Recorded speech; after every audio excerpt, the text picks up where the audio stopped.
Aku hanya ingin melihat saldo rekeningku. Suaranya pelan tapi tegas, tanpa terbata-bata dan tanpa rasa takut. Seketika seluruh ruangan mengalihkan pandangan seolah kalimat itu terlarang di tempat itu, ketika seorang anak laki-laki berusia 10 tahun bernama Aditya, Dito, Pratama dengan sepatu sederhana, kaos bekas, dan rambut sedikit berantakan berdiri di depan meja kaca di lounge VIP Menara Finansia Tunjungan, Surabaya, sementara puluhan orang dewasa tertawa seperti baru mendengar lelucon terbaik tahun ini. Dito bahkan tidak berkedip. Mengulang sambil menatap langsung petugas, "Pak, saya hanya ingin mengecek saldo saya." Ini kata sandi dan identitas saya, lalu suara-suara di sekitar langsung berubah menjadi ejekan. Di seberang meja Fajar Aditya Santoso sang manajer dengan rambut klimis dan senyum dipaksakan menatap anak itu dari atas ke bawah seperti melihat orang tersesat, mengernyit dan berkata, "Kamu? Kamu mau lihat saldo? Rekening apa?" "Nak, rekening tabungan sekolah dari celengan uang receh." Tawa jahat pun meledak. Tawa orang-orang yang percaya uang menentukan nilai seseorang. Hingga seorang pria berjas abu-abu bernama Reza Maulana Wibowo yang memegang jus premium berbisik pada wanita di sampingnya. "Intan Ayu Permata, pasti anak pembantu. Masuk sini manfaatin celah aturan, merasa penting." Dan mereka menahan tawa yang makin menjadi. Tetapi Dito tidak bergeming. Ia hanya mengulurkan tangan kecil namun tegas, menyerahkan map. Plastik transparan berisi nomor rekening, dokumen asli, dan surat kuasa akses. Ini rekeningnya. Hendra Wijaya Pratama, kakek saya, membukanya saat saya lahir. Beliau meninggal minggu lalu. Sri Lestari Mahendra, ibu saya, bilang sekarang rekening ini atas nama saya. Kata, meninggal, memang membuat suasana sedikit mereda, namun kesombongan tetap mendominasi udara. Fajar menyilangkan lengan sambil menertawakan. "Nak, ini area eksklusif. Rekening biasa ada di loket reguler lantai dasar. Di sini untuk investor kelas atas, klien yang menggerakkan miliaran rupiah, bukan anak-anak yang masih main game." Tetapi Dito menarik napas dalam-dalam, menatap tenang dan menjawab, "Saya tahu situasi saya dan saya tidak mau mengambil risiko. Saya hanya ingin mengecek saldo saya." Intan menepuk pelan lengan Reza sambil berbisik, "Sayang, rekam ini, pasti viral." Sementara Ridwan Saputra sang satpam mulai melangkah mendekat seolah siap mengusir penyusup, namun Dito tidak mundur selangkah pun. Ia meletakkan map itu dengan hati-hati di atas meja seakan benda sakral dan menambahkan, "Saya berjanji kepada Hendra Wijaya Pratama bahwa saya akan datang ke sini segera setelah beliau meninggal. Maaf, saya tidak akan pergi tanpa memenuhi keinginannya." Tawa berhenti 2 detik saja sebelum Doni Pratama Hutapea dari belakang berteriak, "Tunjukkan pada kami, jutawan, siapa nama keluargamu? Ahli waris?" Dito mengangkat dagu tanpa agresif dan menjawab jelas, "Nama saya Aditya, Dito, Pratama." Namun justru itu memicu ejekan lagi ketika Fajar mengulang sambil tertawa, "Pratama? Saya tidak pernah dengar. Di sini yang boleh cuma nama keluarga dari majalah, bukan dari daftar hadir sekolah." Semua tertawa lagi kecuali Dito yang tetap berdiri menahan lelah dan menahan rasa perih sendirian demi janji. Lalu ia berkata sopan, "Pak, bisakah Bapak memasukkan nomor ini ke sistem?" "Itu saja yang saya butuhkan." Fajar menyeringai miring. "Baiklah, karena kamu memaksa, saya periksa." Paling juga bonus anak-anak, dan para penonton dadakan kembali meledak tertawa. Namun saat Fajar Aditya Santoso mulai mengetik di komputer, sesuatu yang aneh terjadi. Ia membeku, matanya membelalak dan senyumnya lenyap seolah tak pernah ada. Ia mencoba mengetik lagi. Sekali, 2 kali, berkali-kali. Hingga tangannya gemetar. Dan untuk pertama kalinya sejak Aditya, Dito, Pratama menjejakkan kaki di lounge VIP Menara Finansia Tunjungan, Surabaya, tidak ada seorang pun tertawa. Fajar menelan ludah. Susah payah, napasnya tercekat lalu berbisik dengan suara kaku. "Nak, siapa sebenarnya kakekmu?" Dito hanya menatap matanya dan menjawab pelan, "Satu-satunya orang yang tidak pernah menertawakan saya." Fajar berkedip-kedip seperti monitor menampilkan sesuatu yang mustahil. Ia bahkan memukul mouse dengan telapak tangan, mencabut lalu menyambungkan kembali keyboard, mendorong kursinya sedikit ke belakang dengan wajah pucat pasi. Membuat para tamu menyadari perubahan mendadak itu dan mulai merapat. Reza Maulana Wibowo yang memegang jus premium bertanya dengan nada penasaran, "Ada apa? Berapa saldonya?" Sementara seseorang mencoba memancing tawa dengan bisikan sinis, "Paling 100.000 rupiah sama voucher hadiah." Tapi tetap tak ada yang tertawa karena semua merasakan ada sesuatu yang tidak beres. Sesuatu yang jauh lebih besar dari bayangan siapapun di sana. Fajar berdeham, berusaha menjaga ketenangan. Saya perlu mengonfirmasi detail di sistem internal. Oke, sebentar. Dan Dito hanya mengamati dengan tenang, sikap yang sama sekali tidak lazim untuk anak 10 tahun. Oke, saya akan menunggu. Jawabnya. Tiba-tiba Fajar meloncat dari kursinya, bergegas ke pintu samping dan menghilang ke ruang back office cabang utama. Sebelum masuk ia memanggil seorang karyawan dengan berbisik, "Ikut saya. Sekarang kamu harus lihat ini." Lalu pintu tertutup dan hening kembali. Dito tetap tak bergerak dengan tangannya masih di atas map plastik transparan, matanya basah bukan karena takut melainkan karena kenangan. Ia berbisik pada dirinya sendiri. "Kakek Hendra Wijaya Pratama, saya melakukan apa yang kakek minta. Jangan tinggalkan saya sendirian dalam hal ini." Namun tak ada yang mendengar, dan kini tanpa ejekan orang-orang hanya dipenuhi rasa ingin tahu. Bu Nurhayati Rahayu mendekat hati-hati dan bertanya, "Nak, kenapa kamu datang sendiri? Ibumu tahu kamu di sini?" Dito menggeleng tanpa rasa bersalah. "Ibu Sri Lestari Mahendra tidak tahu saya datang hari ini. Saya ingin menunggu, tapi saya berjanji kepada kakek Hendra Wijaya Pratama bahwa saya akan datang segera setelah beliau pergi." Suaranya bergetar saat ia menutup mata menatap ke atas, membuat beberapa orang terharu dan beberapa lainnya tidak nyaman. Lalu ia melanjutkan, "Saya tidak datang untuk mencari uang. Saya hanya ingin melihat saldonya. Karena kakek saya bilang uang menceritakan sebuah kisah, dan saya hanya akan memahaminya kalau melihatnya dengan mata kepala sendiri." Kalimat itu menghantam kesadaran setiap orang seperti batu. Sementara itu di ruang verifikasi khusus, Fajar berbicara cepat hampir kehabisan napas kepada Surya Hendrawan Kusuma sang kepala cabang. "Lihat ini," serunya sambil gemetar dan memutar monitor. "Mustahil, ini pasti kesalahan sistem." Tetapi Surya memeriksanya berulang kali dan menjawab tegas, "Tidak ada kesalahan. Rekening ini disegel selama 10 tahun atas perintah pengadilan dan hanya bisa diakses ketika anak di bawah umur menyerahkan dokumen secara langsung." Keduanya saling berpandangan dengan takut. Fajar berkeringat dan bertanya lirih, "Dan jumlahnya?" Surya menjawab dengan suara rendah nyaris tak percaya, "Ini bukan rekening giro. Ini rekening aset pribadi, dana investasi, deposito, dan properti. Ini bukan saldo ban biasa. Jadi anak itu bisa jadi ahli warisah dari kekayaan yang sangat besar." Dan Fajar memejamkan mata, malu mengingat semua kata hinaan yang barusan ia ucapkan di luar. Keheningan berlanjut sampai salah satu tamu bertanya, "Hei, Nak, kamu tahu berapa banyak uang di rekening itu?" Aditya, Dito, Pratama menarik napas dalam-dalam, tidak tersenyum, matanya tidak berbinar, sama sekali tidak menunjukkan keserakahan, lalu menjawab, "Tidak. Saya cuma tahu apa yang kakek Hendra Wijaya Pratama katakan tadi malam sebelum tidur. Kalau uang berlimpah, hati harus lebih besar lagi." Beberapa orang menunduk malu tanpa tahu kenapa. Tak lama kemudian pintu samping terbuka keras dan Fajar Aditya Santoso muncul kembali. Kini benar-benar berbeda. Wajah serius, nada hormat, tanpa kesombongan. "Dito, tolong, maukah kamu ikut saya ke ruang verifikasi khusus?" Seseorang mengulang tidak percaya. "Ruangan khusus? Untuk anak?" Tetapi Fajar menatap tajam ke semua orang dan berkata, "Tidak ada seorang pun di sini yang berhak menertawakan anak ini.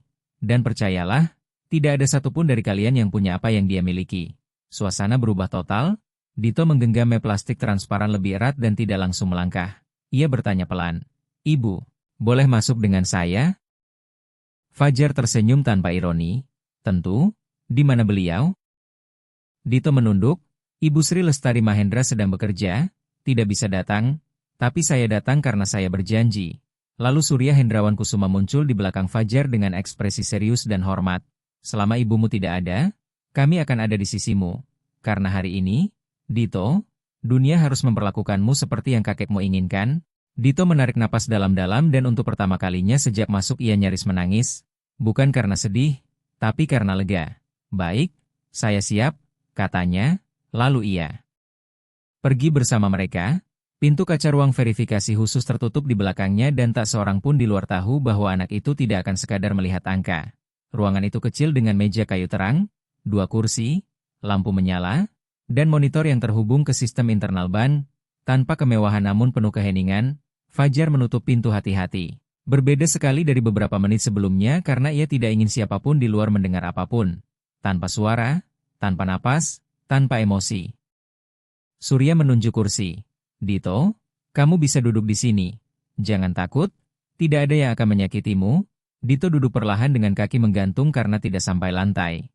Lalu meletakkan map plastik transparan di atas meja seolah menyimpan harta karun, satu-satunya benda yang tersisa dari orang yang paling ia percayai. Surya berkata tenang, di dalam map ini ada dokumen dari orang yang sangat menyayangimu, dan hari ini adalah hari untuk memenuhi keinginannya. Dito menelan ludah, menahan napas beberapa detik, lalu bertanya dengan harapan di matanya. Pak, apakah Bapak mengenal kakek Hendra Wijaya Pratama? Surya ragu sesaat dan menjawab lembut, tidak secara pribadi, tapi saya tahu kisahnya dan saya tahu beliau tidak meninggalkan semua ini secara kebetulan. Dito menundukkan pandangan, karena bagi dirinya kakek Hendra Wijaya Pratama adalah pahlawan, tempat berlindung, sahabat, bukan karena rumah mewah atau mobil mewah atau jam tangan mahal, melainkan karena kata-kata, kehormatan, dan tatapan yang menenangkan. Fajar lalu bertanya sopan meminta izin, bolehkah kami membuka mapnya? Dito mengangguk, dan Fajar membuka map dengan hati-hati lalu mengeluarkan 3 benda. Selembar kertas resmi yang dilipat 3 kali, sebuah surat tulisan tangan, dan sebuah kunci emas kecil, dan saat Dito melihat surat itu, dadanya terasa nyeri dalam. Karena ia mengenali itu tulisan tangan kakek Hendra Wijaya Pratama, ia akan mengenalinya bahkan dengan mata tertutup. Itu tulisan tangan yang sama yang pernah muncul di catatan kecil di dalam lemari, di doa yang ditempel di pintu kulkas, dan di puisi tentang harapan yang disimpan di bawah bantal. Surya Hendrawan Kusuma berkata lembut, kamu boleh membacanya kalau mau. Lalu Aditya, Dito, Pratama mengangkat surat itu dengan kedua tangan, menarik napas dalam-dalam, dan mulai membaca perlahan, cucuku tersayang, jika kamu membaca ini berarti aku sudah pergi. Jangan menangis. Aku berjanji akan bersamamu sampai hari terakhir hidupku dan aku menepati janjiku. Sekarang aku butuh kamu menepati apa yang aku minta. Jangan pernah malu dengan siapa dirimu. Dunia mencoba mengukur nilai dengan uang, tapi aku mengukur nilaimu dengan karakter. Jika uangmu besar maka hatimu harus lebih besar lagi. Mata Dito berkaca-kaca namun ia tidak berhenti. Kamu tidak dilahirkan untuk direndahkan. Kamu tidak dilahirkan untuk bersembunyi. Kamu dilahirkan untuk memutuskan jalanmu sendiri. Aku meninggalkan sesuatu untuk menjaminnya, tapi nilai sejati tidak ada pada jumlahnya. Surat itu gemetar di tangannya. Surya menunggu sejenak lalu berkata ramah, Dito, sekarang kami perlu mengakses sistemnya. Dito hanya mengangguk, oke. Fajar Aditya Santoso pun memasukkan nomor rekening, kode akses, dan otorisasi hukum. Lalu mengetik nama lengkap Hendra Wijaya Pratama dan mengonfirmasi otorisasi termasuk akta kelahiran Aditya, Dito, Pratama.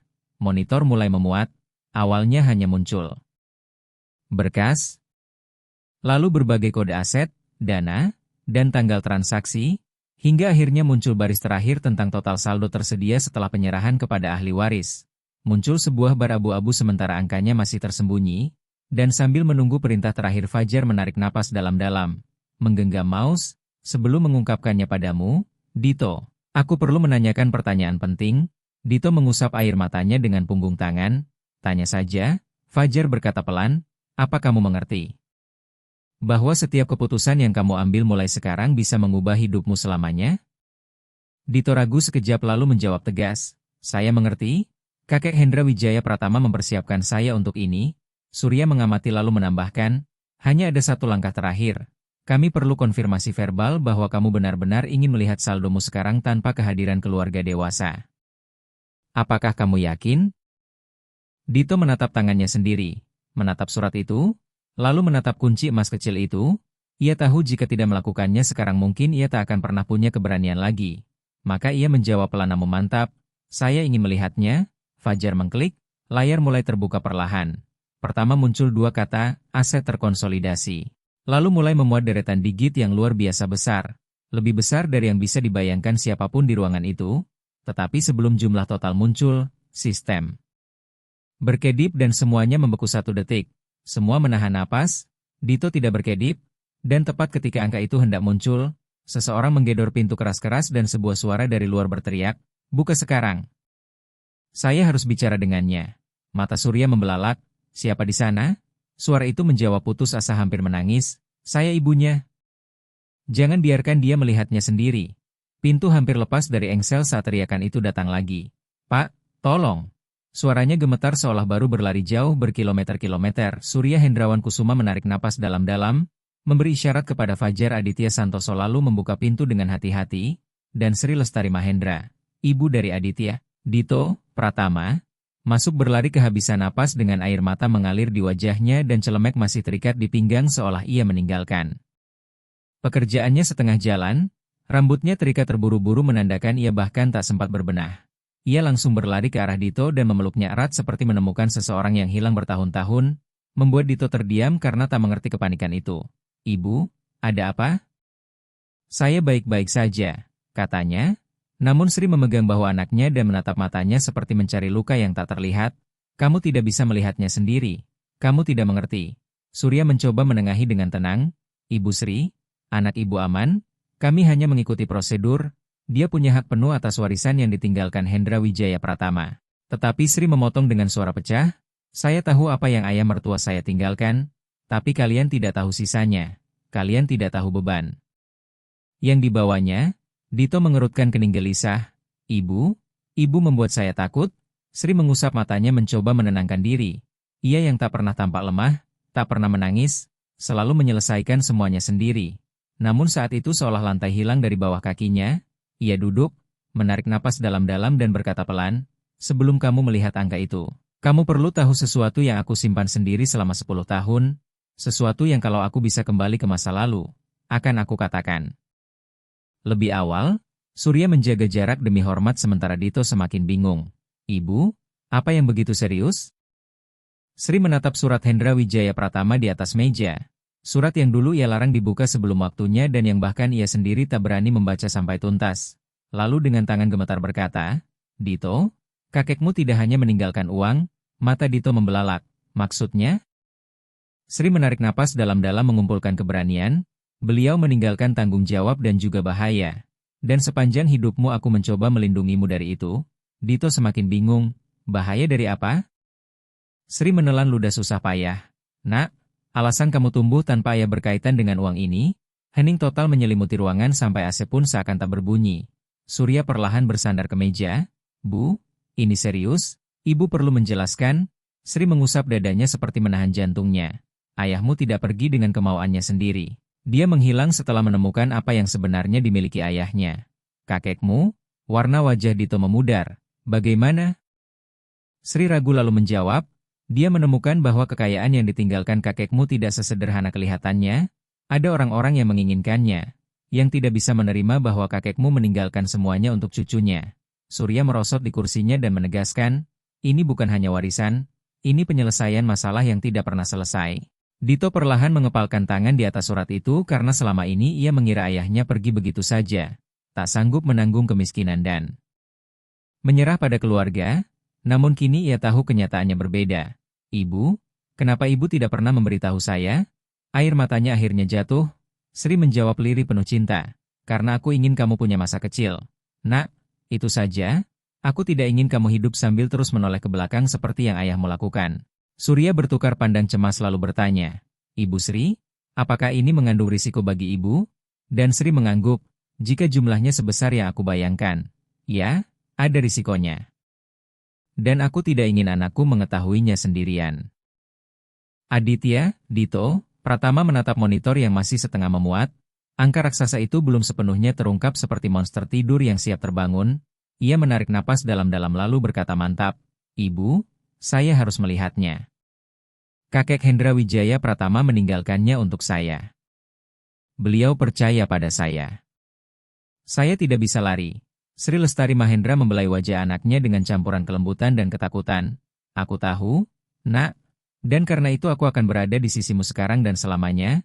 Setelah itu Surya Hendrawan Kusuma kembali ke tempat duduknya dan bertanya tenang, "Bisakah kita melanjutkan?" Sri menggenggam tangan Dito. "Bisa."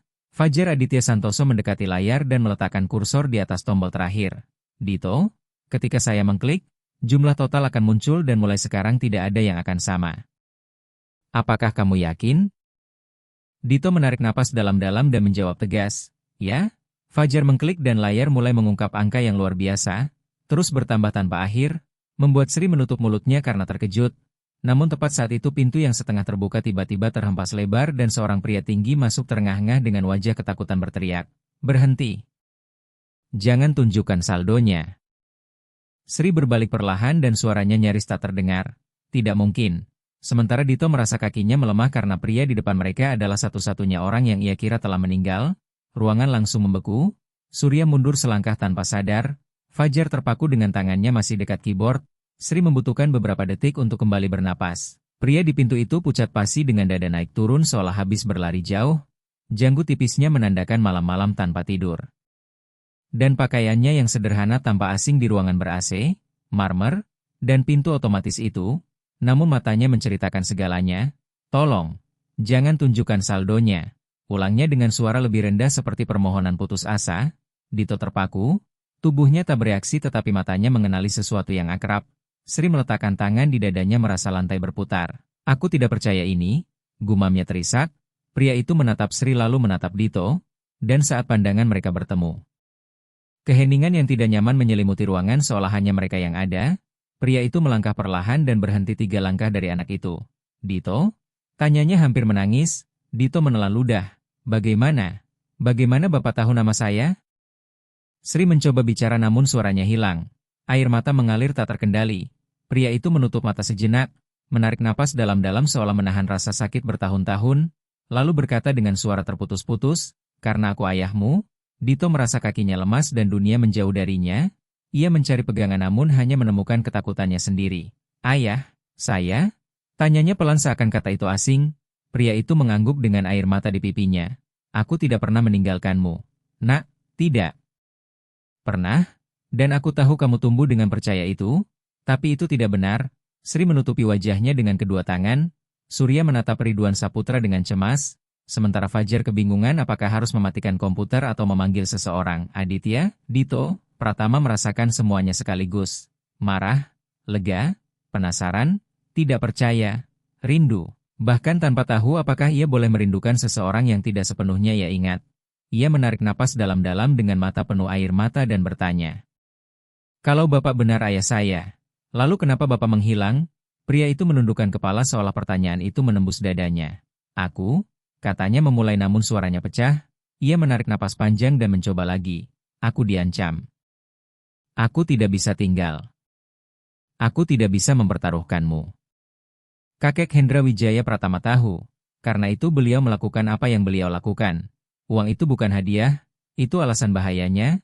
Sri Lestari Mahendra mengusap pipinya dan akhirnya bisa bicara dengan suara sakit namun tanpa kebencian. "Kamu seharusnya percaya padaku, kita seharusnya menghadapi ini bersama." Pria itu berbalik kepadanya dengan wajah terpukul.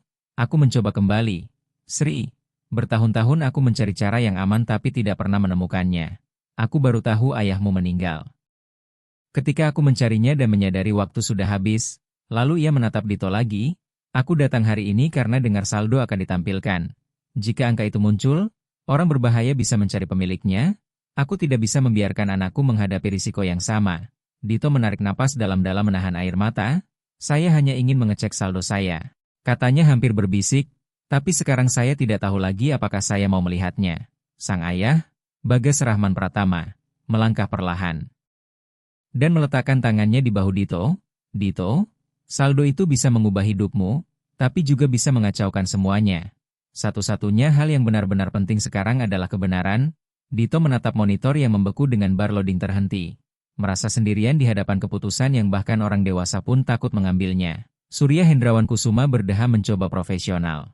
"Pak, jika Bapak benar ayah Dito, kami harus mengonfirmasi identitas Bapak. Namun sebelum itu, saya perlu tahu.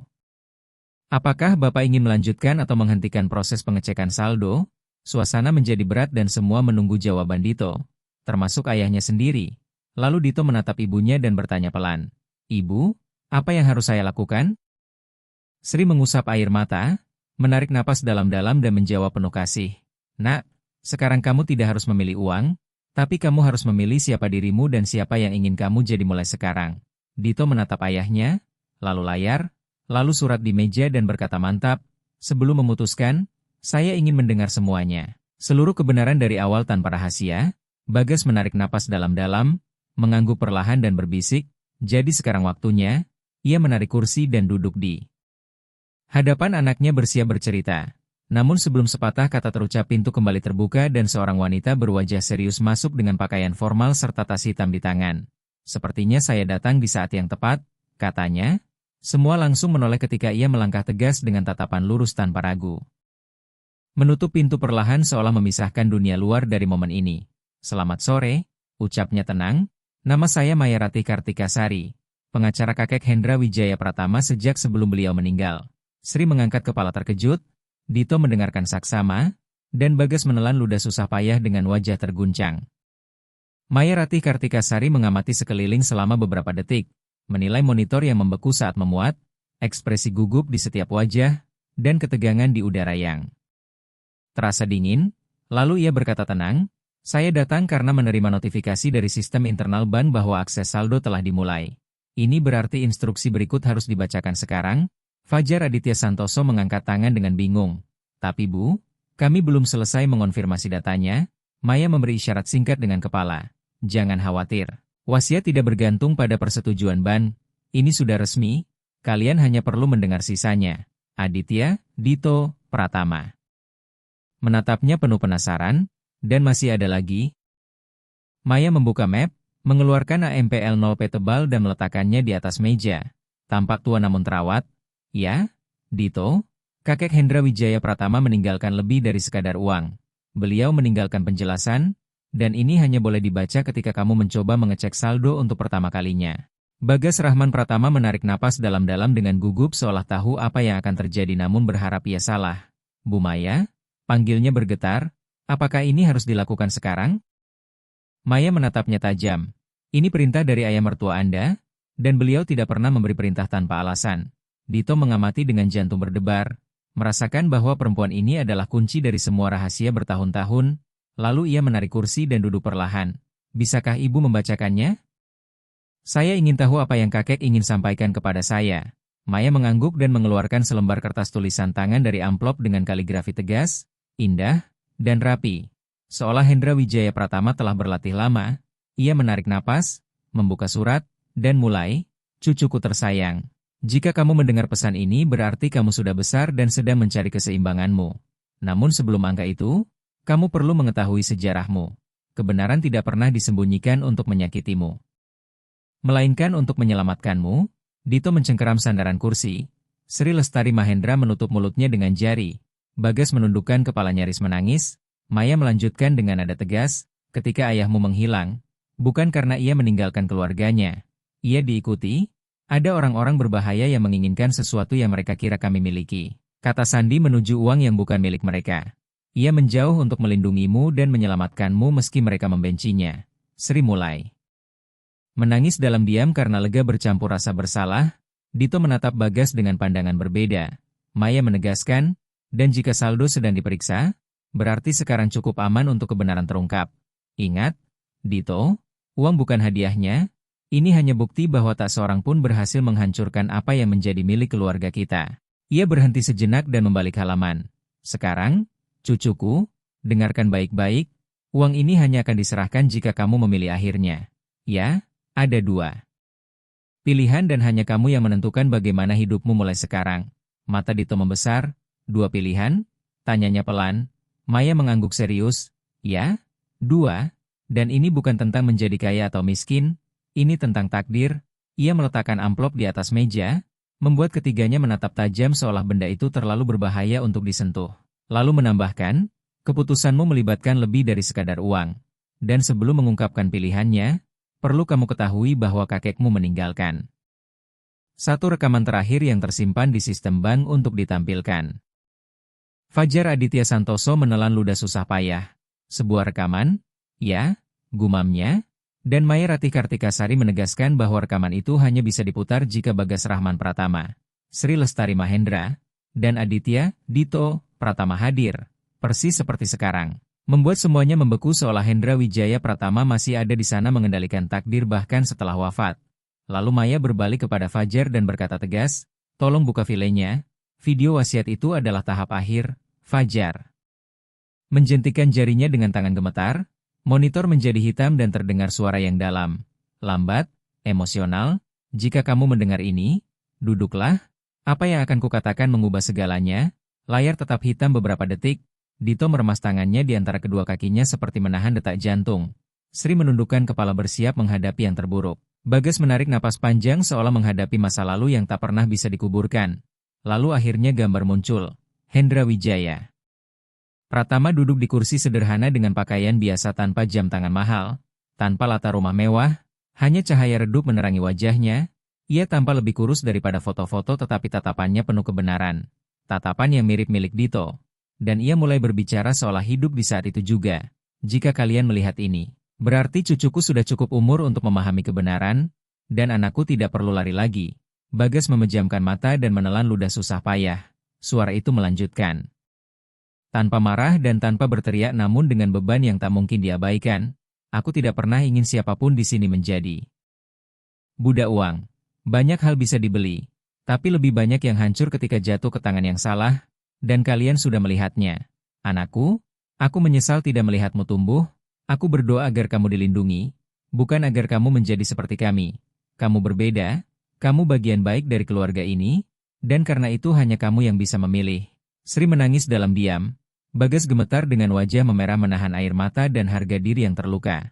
Lalu Hendra Wijaya Pratama mengangkat sebuah kartu. Kecil berkode, kartu ini membuka brankas terakhir.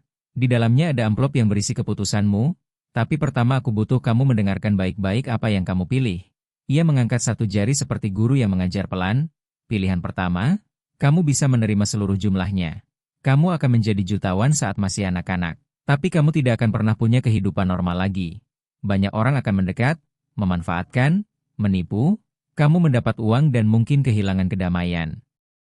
Pilihan kedua, uang akan diinvestasikan secara rahasia, kamu baru bisa mengaksesnya saat berusia 21 tahun, dengan perlindungan, pengawasan, bimbingan, dan kedewasaan agar kamu tidak menjadi mangsa.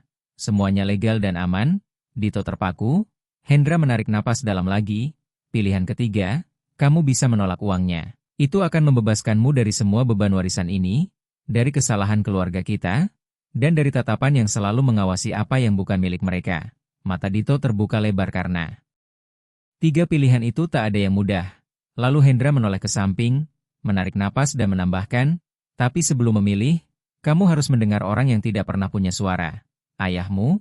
Sri menutup mulutnya dengan tangan, Bagas menundukkan kepala kalah, dan video berganti menampilkan Bagas Rahman Pratama duduk di dalam mobil. Berbicara cepat dengan tubuh lebih kurus dan mata lelah yang terus memeriksa sekitar dengan takut. Nak, jika suatu hari kamu melihat ini, kamu harus tahu aku tidak pernah meninggalkanmu. Aku menghilang karena mereka mencoba menggunakanku untuk mencuri uang kakekmu. Aku menghilang untuk menyelamatkanmu. Yang mereka katakan hari itu adalah aku harus lenyap atau mereka akan menghancurkanmu. Dan aku memilih menghilang karena aku mencintaimu lebih dari hidupku sendiri. Suara Bagas Rahman Pratama pecah di akhir rekaman, membuat Sri Lestari Mahendra terisak untuk pertama kalinya tanpa bisa menahan diri sementara Aditya, Dito, Pratama mulai menangis sendirian. Diam-diam berusaha sia-sia menahan air mata, dan Bagas menutup dengan kalimat lirih, jika suatu hari kamu memaafkanku, aku sudah menang lebih dari kekayaan apapun. Monitor menjadi hitam, ruangan tenggelam dalam keheningan tanpa napas, lalu Fajar Aditya Santoso bertanya pelan hampir berbisik, Dito, apakah kamu ingin melanjutkan? Dito mengusap air mata dengan punggung tangan, terlihat kecil di kursi namun besar di dalam.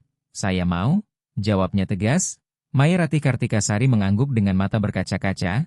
Kalau begitu, saatnya memilih, dan hanya kamu yang boleh berbicara sekarang. Dito meletakkan tangan di atas meja, menarik napas panjang, menutup mata. Ruangan terasa menyempit dan udara mengeras seolah setiap detik adalah setahun. Ia memejam beberapa saat berbicara pada dirinya sendiri.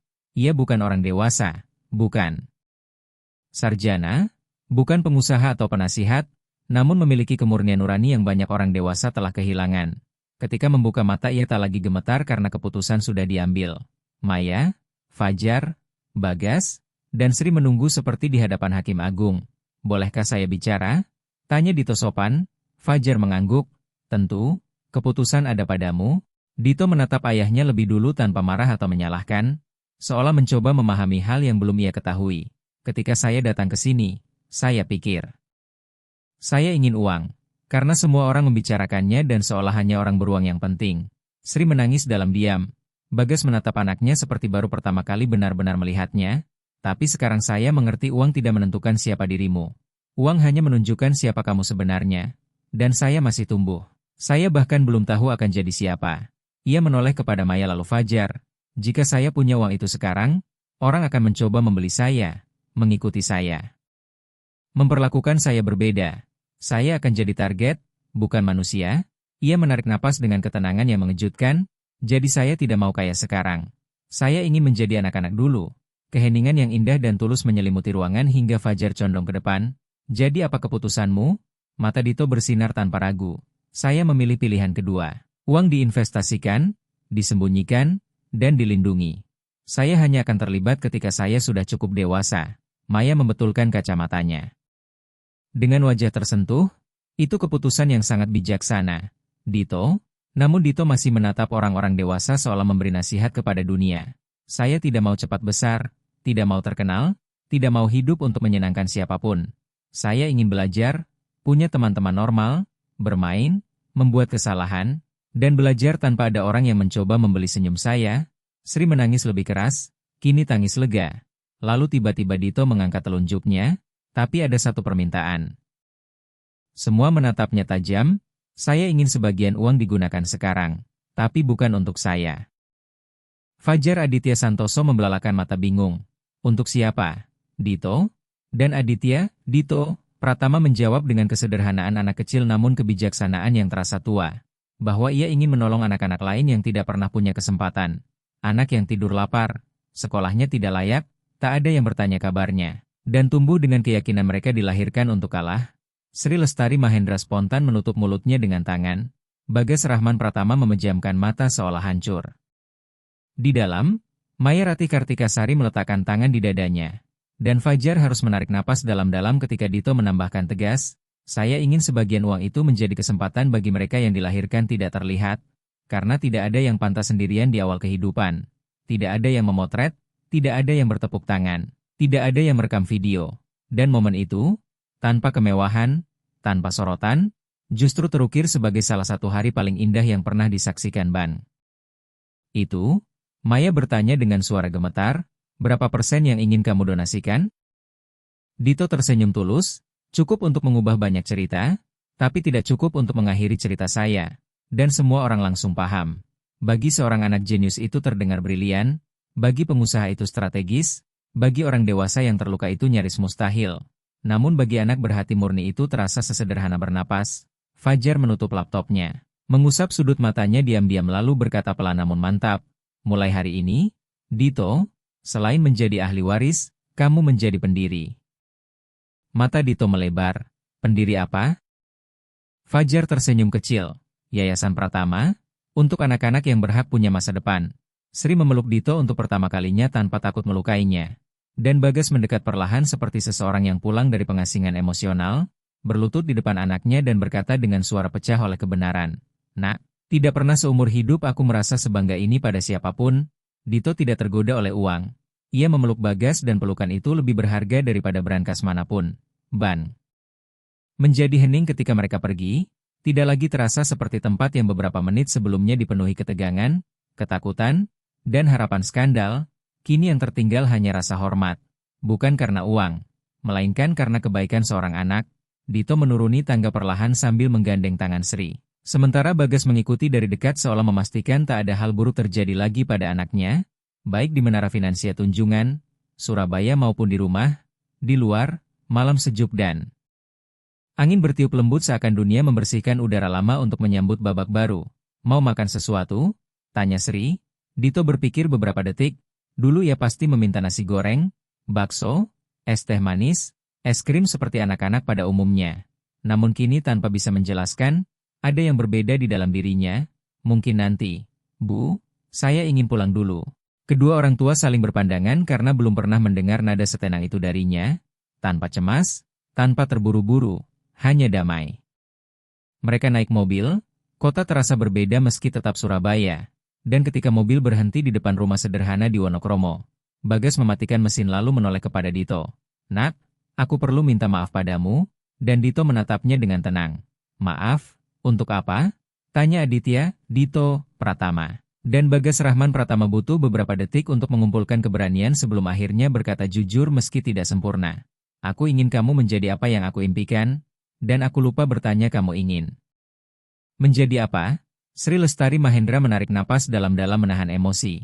Sementara Dito menggeleng pelan dengan kedewasaan yang tidak sesuai usianya. Semuanya baik-baik saja. Ayah, sekarang kita bisa mulai dengan cara yang benar. Mereka masuk rumah di Wonokromo. Dan Dito merasa lelah bukan karena fisik melainkan karena beban memperlihatkan jiwanya ke dunia untuk pertama kali. Ia masuk kamar, menutup pintu, duduk di tempat tidur, lalu mengambil kotak milik Hendra Wijaya Pratama yang sudah terbuka sejak semuanya dimulai. Di dalamnya selain dokumen ban ada foto tua Hendra Wijaya Pratama dengan seorang anak yang tidak dikenalnya di samping. Mungkin Bagas saat kecil. Dari dasar kotak jatuh sebuah amplop kecil dan Dito menangkapnya. Itu surat dari Hendra Wijaya Pratama dengan penerima atas nama Aditya, Dito, Pratama dan pesan. Baca hanya ketika kamu memahami nilai segalanya. Tubuh Dito gemetar seolah surat itu tahu tepat hari ini. Ia membukanya hati-hati dan membaca tulisan tegas yang terasa ditulis dengan jiwa. Cucuku kecilku, jika kamu membaca ini berarti kamu mengerti bahwa hidup lebih dari harta benda. Jangan biarkan uang mendefinisikan siapa dirimu. Gunakan hanya ketika kamu tahu cara menjaga hal-hal yang tak bisa dibeli siapapun. Karakter, keberanian, dan kasih sayang. Dito memejamkan mata beberapa detik, lalu membaca lanjutannya, dan ketika dunia terasa berat, ingatlah hati yang menolong lebih berharga daripada tangan yang menggenggam. Kata-kata itu terasa hidup seakan Hendra Wijaya Pratama duduk di sampingnya. Dan pada bagian terakhir ada kalimat yang ditekankan. Kekayaan hanyalah alat. Jutawan sejati adalah orang yang tahu untuk siapa dia hidup. Dito tersenyum perlahan, bukan senyum luar, melainkan dari dalam. Ia bangkit, membuka laci meja, menyimpan surat itu seperti menyimpan masa depan di brankas. Lalu mengambil selembar kertas kosong, duduk, dan mulai menulis. Proyek 1. Misi pertama saya, menemukan anak-anak di dekat kota saya yang membutuhkan bantuan nyata dan segera. Lalu ia menambahkan, dan saya akan menatap mata mereka satu persatu. Dito tidak ingin kaya, dia ingin berguna. Di ruang tamu Bagas dan Sri berbicara pelan untuk pertama kalinya tanpa bertengkar, tanpa memarahi, tanpa berlomba siapa yang benar. Mereka membahas masa depan bukan rasa malu atau ketakutan. Ketika Dito keluar dari kamar, Bagas hampir terkejut. Semuanya baik-baik saja, nak? Dito tersenyum. Baik, ayah. Saya cuma butuh 3 hal. Apa? Tanya Bagas. Buku tulis, pensil, dan seseorang yang percaya pada saya. Bagas menelan ludah. Kamu sudah punya semua itu, dan kamu juga punya keluarga. Dito mendekat, meletakkan buku tulis di meja dan berkata, saya ingin memulai sesuatu yang besar, tapi pertama sesuatu yang kecil. Saya ingin membantu satu anak sebelum bisa membantu seluruh dunia. Bisakah ayah membantu saya menemukan yang pertama? Bagas menarik napas dalam-dalam menahan air mata. Aku akan membantumu menemukan semuanya. Dan saat itulah Bagas akhirnya mengerti bahwa ia tidak kehilangan anaknya. Ia baru saja benar-benar mendapatkannya. Keesokan paginya rumah terasa berbeda. Tidak ada teriakan, tidak ada langkah tergesa, tidak ada bayang-bayang masa lalu. Dan untuk pertama kalinya Bagas mengetuk pintu kamar bukan untuk langsung masuk, melainkan bertanya, boleh? Dito tersenyum tipis. Ya, ayah. Bagas masuk perlahan membawa sebuah tas. Aku membawakan sesuatu untukmu, kurasa sudah waktunya. Itu tas ransel baru, sederhana dan hitam tanpa merek mahal, namun penuh makna. Ini untuk saat kamu pergi membantu seseorang, kata Bagas Rahman Pratama. Setiap misi butuh tas ransel. Aditya, Dito, Pratama memakainya di punggung lalu tertawa kecil. Sekarang saya benar-benar terlihat seperti superhero sejati. Bagas menjawab, kamu tidak terlihat seperti superhero. Kamu memang superhero. Tak lama kemudian Sri Lestari Mahendra muncul membawa meja sarapan yang sudah ditata. Sesuatu yang tidak terjadi selama bertahun-tahun. Roti bakar, buah-buahan, susu coklat hangat, dan sebuah catatan di tengah bertuliskan. Kekayaan terbesar adalah apa yang kita lakukan dengan apa yang kita rasakan. Dito membacanya, menarik napas, lalu berkata, setelah sarapan, saya ingin keluar mencari seseorang yang butuh bantuan. Kedua orang tua setuju. Tetapi sebelum pergi Dito berjalan ke lorong rumah tempat foto Hendra Wijaya Pratama tersenyum lebar. Senyum seseorang yang sudah memahami hidup. Ia meletakkan tangan di bingkai dan berbisik, terima kasih, kakek Hendra Wijaya Pratama. Saya akan menghormat. Ketika mereka keluar ke jalan, dunia terasa lebih besar, lebih hidup, penuh kemungkinan, dan saat berjalan Bagas bertanya, bagaimana kita akan menemukan anak pertama ini? Dito menjawab tanpa berpikir, hidup akan menunjukkannya ketika kita melihat di tempat yang benar, dan ia membuktikannya. Di Taman Bungkul, Surabaya, ada seorang gadis kecil bernama Salsa Nurazizah duduk di bangku dengan seragam sekolah robek dan buku tulis tua di pangkuannya. Ia membalik halaman perlahan seolah berusaha memahami soal tetapi ia tidak punya pensil. Dito mendekat dengan senyum hangat. Halo, apa kabar? Salsa mengangkat pandangan pelan karena tak terbiasa diperhatikan. Halo, saya sedang mencoba mengerjakan PR, tapi saya tidak punya pensil. Dan saya tidak bisa pulang hari ini karena tidak ada siapa-siapa di rumah sekarang. Dito menatap Bagas dan Sri sejenak. Lalu tanpa membuat drama, tanpa merasa kasihan, ia menunjukkan empati. Mengeluarkan dari tas ransel benda pertama yang ia masukkan pagi itu. Tempat pensil baru berisi pensil, penghapus, dan rautan. Sekarang kamu bisa menyelesaikannya, kata Dito. Salsa menerimanya dengan kedua tangan tak percaya. Dan Dito menambahkan dengan suara tegas namun dewasa. Tentu ini nyata, tapi ada satu syarat. Salsa menelan ludah. Dito tersenyum tipis, kalau kamu sudah besar nanti, bantu juga seseorang. Salsa mengangguk dengan mata berkaca-kaca. Sementara Bagas dan Sri mengamati dari kejauhan menahan air mata bukan karena uang, melainkan karena anak mereka sedang tumbuh menjadi manusia yang utuh. Saat mereka berjalan pulang senja hampir tiba. Bagas meletakkan tangannya di bahu Dito dan berkata, sekarang aku mengerti. Dito, kamu tidak dilahirkan untuk sekadar jadi jutawan. Kamu dilahirkan untuk jadi seseorang yang tidak akan dilupakan dunia. Dito menarik napas dalam-dalam merasakan angin di wajahnya dan mengingat bahwa Hendra Wijaya Pratama selalu bilang uang hanya berharga jika membantu seseorang tidur lebih nyenyak di akhir hari.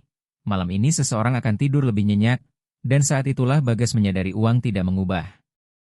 Dito yang mengubah makna uang. Ketika sampai di rumah, Dito kembali ke buku tulisnya dan menulis di sampul proyeknya sebuah kalimat pertama. Orang kaya bukan mereka yang punya banyak, orang kaya adalah mereka yang melipat gandakan kebaikan. Lalu ia menutup buku, meletakkan pena di samping, dan berbisik, ini baru permulaan.